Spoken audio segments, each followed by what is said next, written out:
माँ ही बनी अपनी सगी बेटी की सौतन। 10 दिन बचे थे बेटी की शादी को, शादी से पहले अपने होने वाले दामाद के साथ माँ फरार हो गई। उसने ना तो समाज देखा, ना शर्म देखा, ना हया, ना संकोच, ना बेटी का मुंह देखा और ना ही अपने पति का मुंह देखा। बस उसको सिर्फ एक चीज़ की सनक दिखाई दे रही थी, वो किसी भी हालत में अपने दामाद को पाना चाहती थी, यानी कि अपने दामाद से वो शादी करना चाहती थी। बस उसने किया अपनी मन का। बेटी की शादी के 10 दिन पहले ही वो अपने होने वाले दामाद के साथ फरार हो गई। दोस्तों, आज की जो सच्ची कहानी मैं आप लोगों को सुनाने जा रहा हूँ, इसको सुनकर कहीं ना कहीं आप खुद सोचने पर मजबूर हो जाएंगे कि कैसा कैसा समय आ गया है कि अब लोग बाग माँ बेटे जैसे रिश्तों को भी नहीं समझते हैं। तो दोस्तों, क्या ये पूरी कहानी, आइए इसको विस्तार पूर्वक जानने और समझने का प्रयास करते हैं। तो नमस्कार दोस्तों, दर्शक न्यूज़ 24 में आप सब लोगों का बहुत बहुत स्वागत है। मैं हूं आपके साथ आर के निषाद। दोस्तों, आज की जो सच्ची कहानी है यह उत्तर प्रदेश के अलीगढ़ जनपद की है, जहां पर मडराक थाना लगता है और मडराक थाना के अंतर्गत ही एक गांव आता है, जहां के रहने वाले होते हैं जितेंद्र। दरअसल जो जितेंद्र होते हैं वो बेंगलुरु में रहकर बनी मजदूरी का काम करते हैं। जितेंद्र 4 महीने पहले अपनी बेटी का एक रिश्ता तय करते हैं, अपनी बेटी के लिए एक लड़का खोजते हैं और शादी की पूरी बातचीत हो जाती है। इसके बाद उधर लड़के पक्ष के लोग भी और इधर लड़की पक्ष के लोग भी दोनों शादी की तैयारियों में जुड़ जाते हैं। इधर जितेंद्र जब शादी वगैरह फिक्स हो जाती है तो जितेंद्र फिर से बेंगलुरु चले जाते हैं। बेंगलुरु में वो बड़ी मजदूरी कर अपनी बेटी की शादी का तमाम बंदोबस्त करते हैं। वहाँ से पैसे कमा कमा कर वो धीरे धीरे कलेक्शन करते हैं कि 4 महीने बाद बेटी की शादी है, तो शादी से पहले वो शादी का पूरा प्रबंध कर पाएँ। ऐसे में जितेंद्र वहाँ पर कमा रहे होते हैं, तो वो अक्सर अपनी पत्नी को जब फ़ोन किया करते थे तो फ़ोन उनका ज़्यादा बिजी बताया करता था। जितेंद्र कभी कभी गुस्सा भी हुआ करते थे और नाराज़ भी हुआ करते थे, लेकिन पत्नी पर उसका कोई असर पड़ने वाला नहीं था।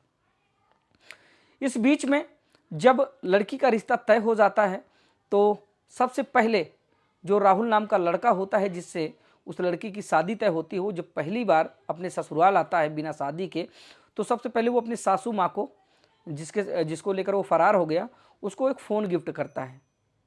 और जब फ़ोन गिफ्ट करता है तो उसे लगातार घंटों घंटों, यहाँ तक कि जो पीड़िता है, जो लड़की है, उसके द्वारा बताया जा रहा है कि लगभग 22-22 घंटे जो मेरा होने वाला पति था वो और मेरी माँ बातचीत किया करते थे। यहाँ तक कि जब वो घर आया करता था तो काफ़ी लंबे लंबे समय तक वो लोग घर में अंदर रहा करते थे। इस तरह करके ये मामला चलता रहता है। धीरे धीरे करके उस बेटी को जब शक होता है तो वो अपने पिता से बताती है, तो पिता को भी इस बात से ऐतराज़ होता है और वो कई बार फ़ोन लगा के अपनी पत्नी के पास चेक करता है और कई बार समझाता भी है कि इतनी देर तक कहाँ बिजी रहती हो, किससे बातचीत करती हो, लेकिन उसका कोई जवाब नहीं होता था, इधर उधर करके टाल दिया करती थी। अब दोस्तों, इस बात की पुख्ता जानकारी जितेंद्र को जब हो जाती है तो इधर शादी नज़दीक आ चुकी थी। शादी की नज़दीकी को देखते हुए जितेंद्र अपने आप को खामोश कर लेते हैं, क्योंकि वो चाहते हैं कि कुछ ही दिन बचे हैं शादी के। अगर मैं इस बात को उजागर करूंगा या फिर इस बात पर कोई एक्शन लूँगा तो कहीं ना कहीं मेरी बेइज्जती होगी समाज में और लोग बाग कैसा कैसा सोचेंगे। तो इन सारी बातों को सोचकर जितेंद्र खामोश रहता है। इसके बाद लगातार जो जितेंद्र की पत्नी होती हैं, जितेंद्र की जो पत्नी अनीता होती है वो, और जो जितेंद्र का होने वाला दामाद होता है राहुल, वो दोनों एक दूसरे के संपर्क में रहते हैं और लगातार फ़ोन से वो दोनों बातचीत करते रहते हैं।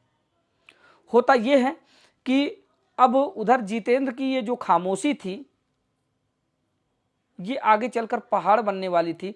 उधर जितेंद्र ये सोच रहे थे कि 10 दिन बाद बेटी की शादी है, अगर मैं इस बात की जिक्र करता हूं तो कहीं ना कहीं घुमा फिरा के मेरी ही बेइज्जती होगी, इसलिए इस मामले को यहीं पर शांत रखा जाए और 10 दिन बाद शादी होने वाली है, शादी होकर बेटी चली जाएगी, उसके बाद सब ठीक ठाक हो जाएगा। लेकिन होता यह है कि बीते दिनों 6 अप्रैल की बात है, जब वो राहुल नाम का लड़का जिससे उस लड़की की शादी होने वाली थी, वो अपनी सास को, होने वाली जो उसकी सास होती है, उसको भगा ले जाता है और दोनों फुर हो जाते हैं। इसके बाद जितेंद्र फिर से अपने मडराक थाना पहुंचते हैं और मडराक थाने में जाकर वो रिपोर्ट दर्ज कराते हैं। रिपोर्ट में जितेंद्र बताते हैं 4 महीने पहले मैंने अपनी बेटी की शादी राहुल नाम के लड़के से तय की थी और उसके बाद शादी जैसे ही तय तवान हो जाती है तो मैं बेंगलुरु चला जाता हूं बनी मजदूरी करने के लिए और वहां से मैं कमा के अपनी बेटी की शादी का सारा प्रबंध कर रहा था, जिसमें मैंने 5.5 लाख रुपए का जेवरात अपनी बेटी के लिए बनवाया था और साथ ही 3.5 लाख रुपए कैश मैंने घर में रखे थे। जिस दिन मेरी पत्नी अपने होने वाले दामाद के साथ भागी उस दिन उसने घर में 10 रुपए तक नहीं छोड़े। सारा का सारा जितना पैसा था, जितने हमने प्रबंध किए थे, इंतजाम किए थे, वो सब कुछ लेकर वो दोनों फरार हो गए। पुलिस अब इस मामले को जैसे सुनती है थोड़ी देर तक पुलिस भी स्तब्ध रह जाती है, क्योंकि मामला है ही हैरत अंगेज। बताइए कि ऐसे मामले जो माँ बेटे जैसे, दामाद और सास में माँ बेटे जैसा रिश्ता होता है, तो माँ बेटे जैसे भी रिश्ते लोग नहीं छोड़ते हैं। बस पुलिस गुमशुदगी की रिपोर्ट दर्ज करती है और उधर जो जितेंद्र होते हैं उनको आश्वासन देती है कि 2 से 3 दिन के अंदर हम कोशिश करेंगे कि जल्द से जल्द इन लोगों को गिरफ्तार कर लिया जाए। इसके बाद जब वो दोनों भाग जाते हैं तो जो जितेंद्र होता है वो लगातार अपनी पत्नी के फ़ोन में कॉल करता है, लेकिन पत्नी का जो फ़ोन रहता है वो स्विच ऑफ रहता है। इसके बाद वो लगातार प्रयास करता रहता है, उसका फ़ोन ऑफ ही आता है। इसके बाद वो अपने होने वाले दामाद के पास फ़ोन लगाता है, जो उसकी पत्नी को भगा कर ले जाता है, यानी कि राहुल के पास फ़ोन लगाता है। तो राहुल के पास फ़ोन लगता है, राहुल फ़ोन उठाता है। उसके बाद जितेंद्र राहुल से पूछते हैं कि बताइए तुमने ये सब क्या किया। वो एक तरह से देखा जाए तो तुम्हारी माँ की तरह थी, तुम्हारी सास थी और तुमने ये सब कुछ किया। तुम लोग जहाँ कहीं भी हो जल्दी से घर आ जाओ और जितने भी नकदी और जेवरात आप लोग लेकर गए हैं उसको ले आकर जो है हमें दे दो। बदले में राहुल बहुत देर तक आनाकानी करता है और बताता है जितेंद्र को कि दरअसल तुम्हारी पत्नी मेरे साथ नहीं आई है। लेकिन जितेंद्र के द्वारा जब लगातार राहुल पर दबाव बनाया जाता है तो आखिरकार राहुल बताने लगता है कि हाँ है वो मेरे साथ, लेकिन 20 साल से तुम जो उसके साथ कर रहे थे, अब वो तुम उसको परेशान कर रहे थे, अब वो तुम्हारे साथ नहीं रहने वाली है। बस इसके बाद जो जितेंद्र होते हैं वो राहुल के जो परिजन होते हैं उनके माँ बाप से शिकायत करते हैं। तो राहुल के पास अब उसके पिताजी का फ़ोन जाता है। तो राहुल अपने पिताजी से कहता है कि मैं आप लोगों को पहले से ही बता देना चाहता हूँ कि आप लोग हमें ढूंढने का बिल्कुल भी प्रयास ना करें, क्योंकि अब हम वापस नहीं आने वाले हैं। अब धीरे धीरे करके पुलिस इस पूरे प्रकरण को गंभीरता से लेके तत्परता दिखाते हुए दोनों की खोजबीन कर रही है। और अभी सूत्रों से मिली जानकारी के अनुसार पता चला है कि दोनों का लोकेशन पता कर लिया गया है। दोनों उत्तराखंड में हैं और बहुत जल्द हो सकता है कि पुलिस उनको गिरफ्तार भी कर ले। दोस्तों, इन दिनों ऐसे ऐसे मामले समाज में आ रहे हैं जो मन को झकझोर कर रख देते हैं। है तो जो रिश्ता वो माँ बेटे जैसा, लेकिन अपनी ही बेटी की ज़िंदगी उजाड़ दी। सगी माँ ही बनी अपनी बेटी की सौतन, क्योंकि अपनी बेटी के शादी के 10 दिन पहले ही वह फरार हो जाती है। दोस्तों, बता दें कि जो लड़की होती है उसकी शादी की सारी जो कार्यक्रम होते हैं वो सुनिश्चित हो जाते हैं। चाहे वो तेल हो, हल्दी हो, मायन हो, सिलमायन हो, जो भी कार्यक्रम होते हैं शादी विवाह के, वो सारे सुनिश्चित हो जाते हैं। ऐसे में रिश्तेदारों का भी आना तय हो जाता है, निमंत्रण भी बढ़ चुके होते हैं। लेकिन शर्म, लिहाज, समाज, मान सम्मान, मर्यादा, पति, बेटा, बेटी, इन सब को दरकिनार करते हुए वो जो लड़की की माँ होती है वो अपने होने वाले दामाद के साथ फरार हो जाती है। अब बताइए कि जैसे ही ये खबर प्रकाश में आती है, जैसे ही इस खबर पर लोगों की नज़रें पड़ती हैं, तो अब लोग बाग कहीं ना कहीं ये कह रहे हैं कि अगर भरोसा किया जाए तो कैसे रिश्तों पर किया जाए। अब माँ बेटे जैसे भी रिश्ते जब शर्मसार हो जाएंगे तो भरोसा किया जाए तो आखिर किस पे किया जाए। दोस्तों, जब ये सास और दामाद दोनों फरार हो जाते हैं, उसके बाद राहुल की शादी जिस लड़की से होने वाली थी उसका बयान जो आता है, जरा उसको एक बार सुनिए। आइए उस लड़की का बयान आप लोगों को सुनवाते हैं। कहाँ होनी थी शादी आपकी? शर्रा दादू के पास पौने गाँव। क्या नाम था लड़के का? लड़के का नाम था राहुल।